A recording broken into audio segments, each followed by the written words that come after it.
জাঙ্গুকের কাছে পড়তে গেছে। ও বাড়ি থেকে ঠিক করে গেছে যে ও আর জিমিনের পড়ার ব্যাপারটা নিয়ে জিজ্ঞাসা করবেন, কিন্তু জাঙ্গুক স্যার ওর সামনে থাকলেই তো ওর ভয়ে কথা বন্ধ হয়ে যান। জাঙ্গুকের বাড়ির কলিং বেলটা বাজিয়ে দাঁড়িয়ে দাঁড়িয়ে এসবই ভাবছিল তে। হঠাৎ দরজা খুলে সামনে দাঁড়ায় জাঙ্গুক, তারপর তেকে দেখে বলে, ভেতরে এসো। তে ভেতরে যায়। জাঙ্গুক আগের দিন যে রুমটাতে বসেছিল সেই রুমটাতেই নিয়ে যায়। স্টাডি টেবিলের পাশের চেয়ারটায় ওকে বসতে বলে জাঙ্গুক বাইরে চলে যায়। তে বসে বসে ভাবছে কিভাবে কথাটা বলবে। কিছুক্ষণ পর এক কাপ চায়ে চুমুক দিতে দিতে ঘরে ঢোকে জাঙ্গুক। তারপর পড়ানো শুরু করলাম। তে এখন নোটস লিখছে। জাঙ্গুক ওকে বলছে আর তে মন দিয়ে সেটা লিখছে, কিন্তু ওর মাথা আগের মতো নিচু। জাঙ্গুক অনেকবার তের দিকে তাকিয়েছে, কিন্তু যার দিকে তাকাচ্ছে তার আচরণে কোনো পরিবর্তন নেই। লেখা কমপ্লিট হলে জাঙ্গুক একটা টপিক নিয়ে আলোচনা করছিল। হঠাৎ জাঙ্গুক লক্ষ্য করলো তে ভীষণ অস্থির হয়ে পড়েছে। তাই জাঙ্গুক জিজ্ঞাসা করলো, কি হলো তেও? Any problem? তোমার কি কিছু বলার আছে? না, মানে হ্যাঁ। তে মাথা নিচু করে বলল, বলো। আর দেখো, কিছু বুঝতে না পারলে নির্দ্বিধায় বলতে পারো, আমি আবার বুঝিয়ে বলবো। না মানে আসলে এই ব্যাপারে না, অন্য কিছু। তে একটু ইতস্তত করে বলল, অন্য কিছু? তা কি অন্য কিছু শুনি? তে কি বলতে চাইছে জাঙ্গুক কিছুটা আন্দাজ করতে পারছে। জিমিন জিমিন বলেছিল আমি যার কাছে পড়বো তিনি যদি ভালো পড়ান তাহলে ও পড়বে।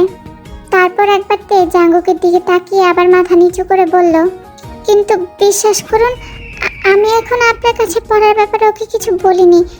আপনি বারণ করেছিলেন তাই, কিন্তু ও এখন পড়তে চাইছে। তো তুমি এখন আমাকে কি করতে বলছো? জাঙ্গুক ইচ্ছে করে গলার স্বরটা একটু গম্ভীর করে বলল, না না, আমি আপনাকে কিছু করতে বলছি না, আমি তো শুধু আপনাকে বললাম। তে তাড়াতাড়ি উত্তর দিল। এইদিকে জাঙ্গুকের ভীষণ হাসি পাচ্ছে তের মুখটা দেখে। আজকাল এই ভীতু মুখটা দেখলে ওর কেমন মায়া লাগে। জাঙ্গুক অনেকক্ষণ চুপ থেকে আবার গম্ভীরভাবে বলল, তো তোমার কি মনে হয় আমি ভালো পড়াচ্ছি? না মানে হ্যাঁ। তে আমতা আমতা করে কথাটা বলে। আর জাঙ্গুক তের দিকে কিছুক্ষণ তাকিয়ে থেকে আবার গম্ভীরভাবে বলে, ঠিক আছে, পরের দিন ওকে নিয়ে এসো, কিন্তু শুধু ওকেই, মনে থাকে জানো। তে শুধু দুদিকে মাথা নাড়ে। তারপর জাঙ্গুক আবার তেকে পড়ানো শুরু করে। আর তে মনে মনে নিশ্চিন্ত হয় এটা ভেবে যে যাই হোক ওকে আর একা একা পড়তে আসতে হবে না। এটা ভেবেই মনে মনে ভীষণ খুশি হয় তে, যার প্রভাব ওর চোখে মুখে দেখা দেয়। আর সেটা জাঙ্গুকের নজরও এড়ায় না। মনে মনে জাঙ্গুক নিজেও একটু হেসে ফেলেন। ছুটি হলে জাঙ্গুক তেকে দরজা অবধি এগিয়ে দিতে যায়। দরজা খুলে তে বাইরে বেরোচ্ছে এমন সময় জাঙ্গুক পেছন থেকে ওর কানের কাছে এসে বলে, বাই দ্য ওয়ে তেও, জেজেকের ফুল নামটা কিন্তু জ্যাকসন জ্যাকি বা জয়জকার নয়, ওটা জিয়ন জাঙ্গুক হবে। তবে শর্ট ফর্মের আইডিয়াটা ভালো ছিল। এবার তে ভীষণ চমকে গেল আর পিছনে ফিরে বড় বড় চোখ করে জাঙ্গুকের দিকে তাকিয়ে রইল। এই প্রথমবার তে জাঙ্গুকের দিকে এত ভালো করে তাকালো। জাঙ্গুক তের এই বিস্ময় পরিপূর্ণ চোখের দিকে তাকিয়ে থাকে। আর এদিকে তে মনে মনে ভাবতে থাকে, উনি কি করে আমার আর জিমিনের মধ্যকার কথা জানলেন? আমি সব জানি।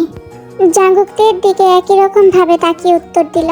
তে বিস্ময়ের চরম সীমায় পৌঁছে গিয়ে আবার মনে মনে ভাবতে থাকে, আমার মনের কথা কিভাবে বলছেন উনি? অন্তর্যামী নাকি? হ্যাঁ, কিছুটা সেরকমই। জাঙ্গুক আবারও ওর ভাবনার মাঝেই উত্তর দেয়। এবার তে ভীষণ লজ্জা বোধ করে। ও একবার জাঙ্গুকের দিকে তাকিয়ে বলল, স্যার আমি আসছি। এই বলে এক মুহূর্ত না দাঁড়িয়ে বেরিয়ে এলো তে। পেছনে অবশ্য জাঙ্গুকও বেরিয়ে এসেছে, কিন্তু তে সেটা জানে না। জাঙ্গুক থেকে রিক্সা স্ট্যান্ড অব্দি পৌঁছে দিতে যাচ্ছে, কিন্তু তের অজান্তেই। কলেজে আজ থেকে অ্যানুয়াল প্রোগ্রামের রিহার্সাল শুরু হচ্ছে। 5 দিন বাদে প্রোগ্রাম, তাই এই অনুষ্ঠানে অংশগ্রহণের জন্য নাম জমা দেওয়া থেকে রিহার্সাল সবই প্রায় একসাথে চলছে। 2 দিন সকাল 10টা থেকে দুপুর 1টা অবধি সময় দেওয়া হয়েছে এই অনুষ্ঠানে নাম দেওয়ার জন্য। আজ তে একটু তাড়াতাড়ি এসেছে। ও লাইব্রেরি থেকে কিছু বই কালেক্ট করা ছিল তাই, আর জিমিনকে তাই একা আসতে হয়েছে। গেট দিয়ে ঢোকার মুখে সুগার সাথে দেখা হয়ে যায়। চোখাচোখি হতেই কালকের ঘটনাটা মনে পড়ে যায় জিমিনের। তাড়াতাড়ি চোখ সরিয়ে নেয় ও। চারদিক থেকে যেন কেমন লজ্জা ঘিরে ধরেছে ওকে। তাড়াতাড়ি স্কুটিটা পার্কিংয়ে রেখেই দৌড়ে চলে গেল ওখান থেকে। আর ওর এই কাণ্ড দেখে সুগার তো হেসে ফেলেন। জিমিন ক্লাসে ঢুকে দেখে তে একটা বইয়ে মুখ গুজে বসে আছে। তারপর সে সোজা গিয়ে বসে পড়ে তের পাশে। তে পাশ ফিরে জিমিনকে একটু দেখে হাসলো, তারপর আবার বইয়ে মুখ গুজে দিল। জিমিন তখন বিরক্ত হয়ে তের সামনে থেকে বইটা নিয়ে বলল, তুই কি সারাক্ষণ বইটা মুখে গুজে বসে থাকবি? আমি যে পাশে আস্ত একটা মানুষ বসে আছি সেদিকে কারো কোনো খেয়ালই নেই। এই কথায় তেকে কোনো উত্তর দিতে না দেখে জিমিন আবার বলল, চল না তে, আজকে প্রোগ্রাম নামটা দিয়ে আসি। তুই জানা দিয়ে আয়, আমি গিয়ে কি করব? তে বইয়ের দিকে তাকিয়ে এই কথাটা বলল। না, তুইও তো নাম দিবি নাকি? তাহলে তুই কেন যাবি না? তোকে যেতেই হবে।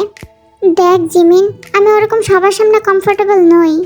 কিন্তু তুই সেদিন যে বললি নাম দিবি। না, আমি বলিনি নাম দেব, আমি বলেছিলাম ভেবে দেখব। এই তে, তুই কিন্তু এরকমটা করতে পারিস না। হ্যাঁ পারি, আর এখনো কিছুটা সময় আছে প্রোগ্রামের, তাই ভেবে দেখারও কিছুটা সময় পাবো আমি। এই কথা শুনে জিমিন মুখ ফুলিয়ে অন্যদিকে ঘুরে বসলাম। তারপর তে কথা ঘোরানোর জন্য বলল, জিমিন শোন, কাল থেকে তুই আমার সাথে যেতে পারিস। আমি স্যারের সাথে কথা বলে নিয়েছি, উনি তোকে পড়াতে রাজি হয়েছেন। ব্যাস, এক কথাতেই জিমিনের মুড ভালো হয়ে যায়। কালতের ওকে ওভাবে এড়িয়ে যাওয়াতে ও এক প্রকার আশা ছেড়েই দিয়েছিলাম। বাড়িতে গিয়েও মন মতো গালি দিচ্ছিল ওই স্যারকে, কিন্তু এখন তের মুখে কথাটা শুনে ওর খুশির ঠিকানা নেই। প্রোগ্রামের কথা প্রায় ভুলে গিয়ে তেকে জড়িয়ে ধরে বলল, আমি ভীষণ খুশি, আমরা একসাথে পড়তে যাবো। বল, আমি ঠিক জানতাম জিমিনকে পড়াবে না এমন টিচার খুব কমই আছে, বুঝলি? জিমিন বেশ ভাব নিয়ে কথাটা বলল, হ্যাঁ বুঝেছি। সো মাই কিউট আর্মিজ, আজকে এ পর্যন্তই। একটা প্রবলেমের জন্য পার্টটা একটু ছোট করে দিতে হলো। যদি ভালো লেগে থাকে অবশ্যই like, comment, share and subscribe my channel. তো ভালো থেকো, সুস্থ থেকো, আল্লাহ হাফেজ।